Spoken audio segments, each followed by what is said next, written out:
what will allow the Horn of Africa to respond to issues like the drought and famine, for example, is a peaceful context on the Horn of Africa, where prosperity can thrive, where people can live freely without the fear of a terrorist engagement. So our strategic interest is similar to the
possibility for good governance to emerge in Somalia. We're building the capacity of the TFG. We're building the capacity of Amazon. We're supporting Burundi. We're supporting Uganda. We're supporting Sierra Leone. We're supporting Djibouti in their efforts to respond to a circumstance that has rendered Somalia a nation that has been non-well governed for over 20 years.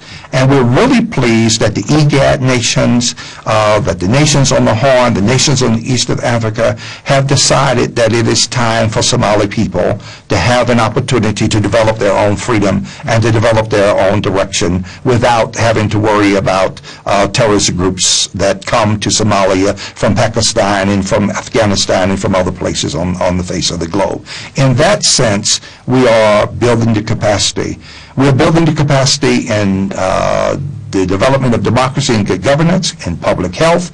There are many nations on the continent of Africa who have faced issues like malaria, who have faced issues from other diseases that we've helped to reach a point of eradicating in many instances. The polio epidemic that at one time swept the African continent, it's agencies like the U.S. Centers for Disease Control and USAID that has given the money and given the expertise and the scientists to assist the continent. I'll give you one other point. The African continent has recently decided that there is a need for an African Society for Laboratory Medicine. There are only about 8 certified medical laboratories on the continent. Most of them are in South Africa. Through the African Society for Laboratory Medicine, the intent would be to create more accredited medical laboratories throughout the continent. That's building capacity. And it is also in our strategic interest to have a healthy continent, because the healthier the continent is, the more effective it becomes to recruit youth from the continent to engage in helping some of our nations that are getting older and need more young people. What about investment? You've said a lot about, aid and support for Africa, bilaterally or multilaterally, as your position warrants. But what about investment? And that's the key word, isn't it?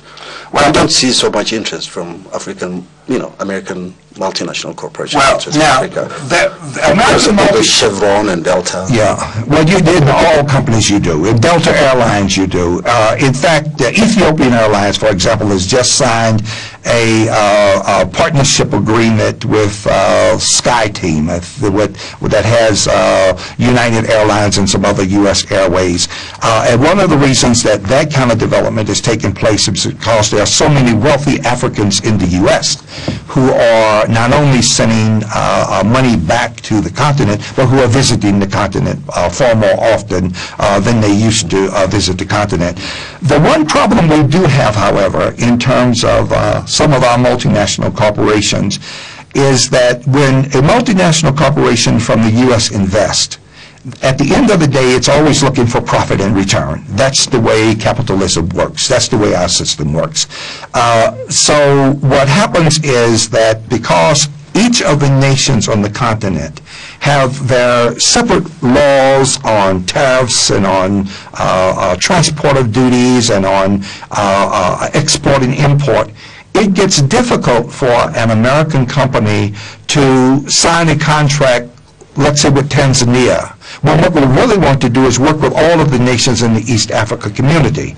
So what we're trying to do is to work with the East Africa community and work with other RECs to strengthen their capacity to have unified and harmonized laws on trade, which then makes it easier for our multinational corporations to invest and to end up having a return on the dollar. And at the end of the day, when you invest from a capitalistic vantage point and you're looking for a return on the dollar, you're also creating private wealth, which is one of the more substantive differences between our investment model that does not allow us to do the kind of infrastructure building that Chinese are able to do. And we applaud the Chinese for being able to do that. We just cannot do it. But isn't risk-taking the name of the game as far as investment is concerned? In terms of investment, risk-taking with the capacity to calculate a reasonable return on the dollar is a part of an investment strategy. If your investment strategy were strictly a risk-taking strategic approach, you would lose an awful lot of money in the process. So you not only take risks, but you also try to calculate the probability of reasonable return on the investment dollar. That's what motivates U.S. investment. That's what motivates most of us who have money invested in the stock markets. You do want a reasonable return on the dollar at the end of the day. At the end of this month, there's going to be a big event at the African Union. Oh, absolutely. What does it feel for you to walk into this huge building that's constructed by the Chinese?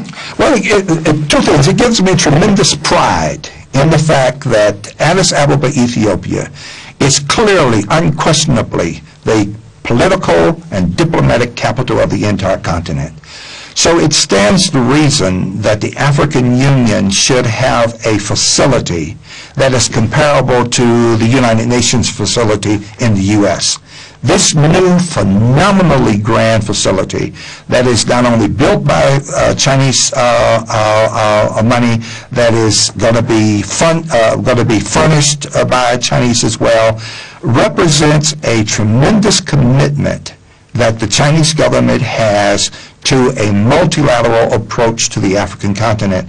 And I would imagine that it will give the Chinese government a tremendous amount of influence, earned and developed influence by having that splendid building. I will feel a tremendous amount of pride walking into this facility. Now, you have to also understand that the Germans building the peace and security facility at the African Union, we were the first to help to fund and put in place a peace operations center at the African Union, which now is being replaced by the peace and security building that the Germans are building. And then you have to also applaud the owners of the Sheraton for building a 5-star hotel at the site of the African Union. So I will be very proud. In fact, I'm going today to visit the building along with the AUPG.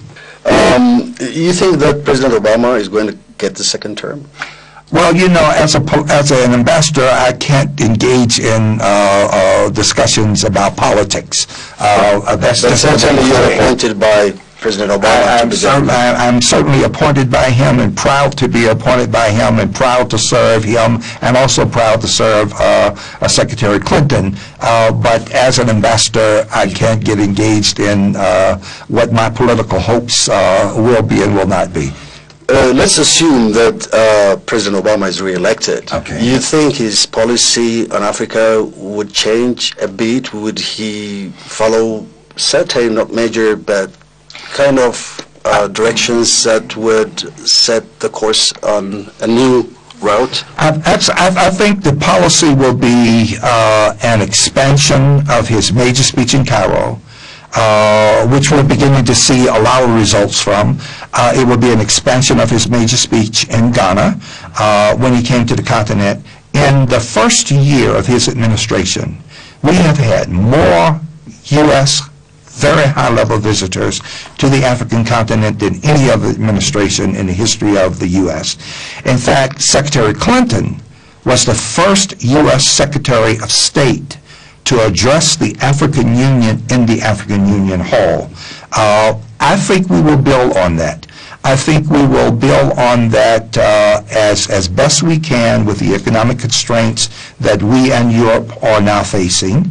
And we will develop the kind of relationship that at some point will allow the African continent to reach its point of full maturation, where it will be a lot less dependent on U.S. aid. I would love to see Ethiopia and every nation on the African continent reach a point of self-sufficiency that they will not need U.S. aid, European aid, or anybody else's aid, but where when Africa sits at the table, it sits at the table as a full partner in a relationship of strategic and tactical importance, and that it does not participate only as a donor that is receiving donations from the rest of the world. That's my vision for the African continent. Thank you, and let's end the conversation on that note. Thank you very much, Ambassador. It's an absolute honor to be in conversation with you.